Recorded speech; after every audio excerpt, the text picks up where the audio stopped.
नमस्कार दोस्तों, आप सभी का आपके YouTube channel GK GS current affairs with me पर स्वागत है।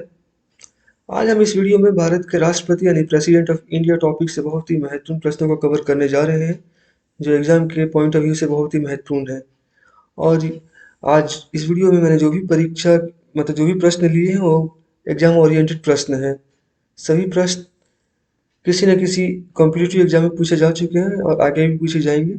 इसलिए आप सबसे विनम्र निवेदन है कि इस वीडियो को अंत तक जरूर देखिएगा। तो आइए बिना देर किए हम आज का अपना पहला प्रश्न देखते हैं। हमारा पहला प्रश्न है, भारतीय संविधान के किस अनुच्छेद में भारत के राष्ट्रपति का प्रावधान है? भारतीय संविधान के किस अनुच्छेद में भारत के राष्ट्रपति का प्रावधान है? In which article of the Indian constitution there is a provision for the president of India? Option से अनुच्छेद 62, अनुच्छेद 61, अनुच्छेद 51, अनुच्छेद 52। आर्टिकल 62, आर्टिकल 61, आर्टिकल 51 या आर्टिकल 52। और इसका सही उत्तर होगा आर्टिकल 52। अनुच्छेद 52 के अनुसार भारत का राष्ट्रपति मूलतः राष्ट्र का नेता होता है। उन्हें भारत का प्रथम नागरिक जाना कहा जाता है। इसके अलावा भारत के राष्ट्रपति को राष्ट्र के भीतर अखंडता, एकजुटता और एकता का प्रतीक माना जाता है। हमारा अगला सवाल है, भारतीय संविधान में राष्ट्रपति पर महाभियोग का प्रावधान किस अनुच्छेद में है? In which article of the Indian Constitution there is a provision for impeachment of the President of India? Option से अनुच्छेद 61, अनुच्छेद 62, अनुच्छेद 53 या अनुच्छेद 74। आर्टिकल 61, आर्टिकल 62, आर्टिकल 53 या आर्टिकल 74। और इसका सही उत्तर होगा अनुच्छेद 61 यानी आर्टिकल 61। आर्टिकल 61 ये स्टेट करता है कि अगर राष्ट्रपति संविधान का उल्लंघन करता है तो सदन का पार्लियामेंट यानी संसद का कोई भी सदन उन पे महाभियोग चला सकता है। मतलब कोई भी सदन उसको इनिशिएट कर सकता है, चाहे वो लोकसभा हो चाहे राज्यसभा हो। उनका उसका इनिशिएशन किसी भी सदन में हो सकता है। और इस प्रस्ताव के लिए सदन की कुल सदस्यता कम से कम 2/3 की बहुमत से पारित होनी चाहिए। लेकिन ये किसी भी संसद के सदन में इनिशिएट किया जा सकता है, और वो भी तभी जब राष्ट्रपति ने संविधान का उल्लंघन किया हुआ हो तब। हमारा अगला सवाल है, भारतीय संविधान का कौन सा अनुच्छेद राष्ट्रपति के कार्यों और शक्तियों का प्रावधान करता है? भारतीय संविधान का कौन सा अनुच्छेद राष्ट्रपति के कार्यों और शक्तियों का प्रावधान करता है? विच article of the Indian constitution provides for the functions and powers of the president of India? अनुच्छेद 53, अनुच्छेद 51, अनुच्छेद 64, अनुच्छेद 75। Article 53, article 51, article 64, article 75। और इसका सही उत्तर होगा आर्टिकल 53 यानी अनुच्छेद 53। भारतीय संविधान का अनुच्छेद 53 संघ की कार्यकारी शक्ति से संबंधित है। संघ की कार्यकारी शक्ति राष्ट्रपति में निहित होगी और इसका प्रयोग वह संविधान के अनुसार सीधे या अपने अधीनस्थ अधिकारियों के माध्यम से करेंगे। Article 53 of the Indian Constitution deals with the executive power of the Union.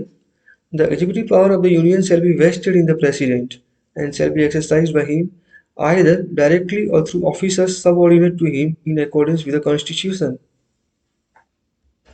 हमारा अगला सवाल है, भारतीय संविधान के किस अनुच्छेद में राष्ट्रपति के चुनाव का उल्लेख है? Which article of the Indian Constitution mention the election of the President? Option से अनुच्छेद 54, अनुच्छेद 52, अनुच्छेद 56 या कोई नहीं। Article 54, article 52, article 56 none. और इसका सही उत्तर होगा आर्टिकल 54। राष्ट्रपति का चुनाव एक निर्वाचक मंडल के सदस्यों द्वारा किया जाएगा, जिसमें शामिल है संसद के दोनों सदनों में के निर्वाचित सदस्य। ध्यान दीजिएगा कि सदन में अगर जो भी सांसद है वो निर्वाचित होने चाहिए, इलेक्टेड हो, ना कि अपॉइंटेड हो। या फिर और साथ में राज्यों के विधानसभाओं के निर्वाचित सदस्य, यानी कि वहाँ भी इलेक्टेड होने चाहिए, ना कि अपॉइंटेड होने चाहिए। यानी the president shall be elected by the members of N electoral college consisting of the elected members of both houses of parliament and the elected members of the legislative assembly of the states.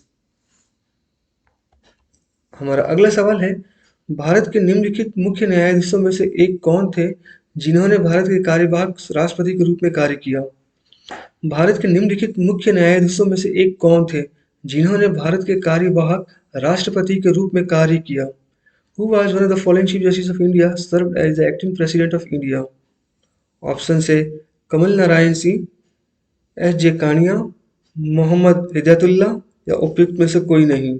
और उसका सही उत्तर होगा Mohammad Hidayatullah. Chief justice of India के रूप में कार्य करते हुए 20 जुलाई से 24 अगस्त 1969 के बीच हिदायतुल्लाह ने कुछ समय के लिए भारत के राष्ट्रपति का पद भी संभाला। 3 मई 1969 को भारत के तत्कालीन राष्ट्रपति जाकिर हुसैन का निधन हो गया, जिसके बाद उपराष्ट्रपति वीवी गिरी ने कार्यवाहक राष्ट्रपति के रूप में राष्ट्रपति का पद संभाला। 1969 के राष्ट्रपति चुनाव लड़ने के लिए श्री गिरी ने दोनों पदों से इस्तीफा दे दिया। दोनों पद रिक्त होने पर हिदायतुल्लाह, जो कि भारत के कार्यवाहक राष्ट्रपति के रूप में पदोन्नत किए गए। 1982 में जब राष्ट्रपति जेएलसी ने हृदय शल्य चिकित्सा के लिए संयुक्त राज्य अमेरिका की यात्रा की, तो हिदायतुल्लाह जी ने 6 अक्टूबर 1982 से 31 अक्टूबर 1982 तक एक बार फिर भारत के कार्यवाहक राष्ट्रपति के रूप में कार्य किया। हमारा अगला सवाल है, भारत के राष्ट्रपति का कार्यकाल कितने वर्ष का होता है? भारत के राष्ट्रपति का कार्यकाल कितने वर्ष का होता है? ऑप्शन से 8 वर्ष, 4 वर्ष, 5 वर्ष या 6 वर्ष। सवाल बहुत सिंपल सा है और उत्तर भी बड़ा सिंपल सा है, और इसका उत्तर होगा 5 वर्ष। भारतीय संविधान के अनुसार एक व्यक्ति कितनी बार भारत का राष्ट्रपति बन सकता है? How many times can a person become president of India according to the Indian constitution? Option से 4, 3 या कितनी बार भी या 2। और इसका सही उत्तर होगा कितनी बार भी भारत का राष्ट्रपति कोई भी व्यक्ति बन सकता है, कोई लिमिट नहीं है इसके अंदर। मतलब हमारा जो संविधान है लिमिटेशन को लेके मेंशन करता ही नहीं है, यानी कि इसका मतलब कोई भी व्यक्ति जो भारतीय हो वो कितनी बार भी भारत का राष्ट्रपति बन सकता है या उसके लिए चुनाव लड़ सकता है। हमारा अगला सवाल है, भारत के राष्ट्रपति पद के लिए उम्मीदवार का न्यूनतम आयु कितना होना चाहिए? भारत के राष्ट्रपति पद के लिए उम्मीदवार का न्यूनतम आयु कितना होना चाहिए? What should be the minimum age of a candidate for the post of the President of India? Option से 21 वर्ष, 25 वर्ष, 35 वर्ष या 30 वर्ष। और इसका सही उत्तर होगा 35 वर्ष। भारत का राष्ट्रपति अपना त्याग पत्र किसको देता है? To whom does the President of India submit his resignation? भारत का राष्ट्रपति अपना त्याग पत्र किसको देता है? ऑप्शन से उपराष्ट्रपति, भारत के मुख्य न्यायाधीश, लोकसभा अध्यक्ष या प्रधानमंत्री। और इसका सही उत्तर होगा उपराष्ट्रपति। भारत के राष्ट्रपति अपना त्याग पत्र भारत के उपराष्ट्रपति को संबोधित करेंगे और भारत के उपराष्ट्रपति की अनुपस्थिति में वो इसे भारत के मुख्य न्यायाधीश को संबोधित करेंगे। हमारा अगला सवाल है, भारतीय संविधान के किस अनुच्छेद के अनुसार भारत के राष्ट्रपति को अध्यादेश जारी करने की शक्ति है? भारतीय संविधान के किस अनुच्छेद के अनुसार भारत के राष्ट्रपति को अध्यादेश जारी करने की शक्ति है? According to which article of the Indian Constitution the President of India have power to issue the ordinance या to promulgate the ordinance? और ऑप्शन से अनुच्छेद 123, अनुच्छेद 124, अनुच्छेद 125, अनुच्छेद 127, यानी कि आर्टिकल 123, आर्टिकल 124, आर्टिकल 125, आर्टिकल 127। और इसका सही उत्तर होगा आर्टिकल 123। संविधान का अनुच्छेद 123 राष्ट्रपति को संसद के अवकाश के दौरान अध्यादेश जारी करने के लिए कुछ कानून बनाने की शक्तियां प्रदान करता है, और ये तभी हो जब बहुत ही इम्पोर्टेंट काम कुछ आ जाए हमारे देश को लेकर, और उस समय हमारा सदन यानी कि संसद का दोनों सदन अवकाश में हो, तब यह अधिकार राष्ट्रपति को मिल जाता है कि वो कोई भी ऑर्डिनेंस को इशू कर सकता है, यानी प्रोमुलगेट कर सकता है। इसी के साथ हमारा आज का ये वीडियो यहीं समाप्त होता है,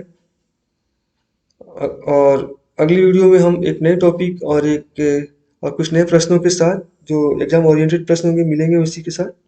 तब तक के लिए आप सबको बहुत बहुत धन्यवाद, और आशा है कि आपको ये वीडियो पसंद आया होगा। अगर पसंद आया हो तो लाइक और सब्सक्राइब जरूर कर दीजिएगा।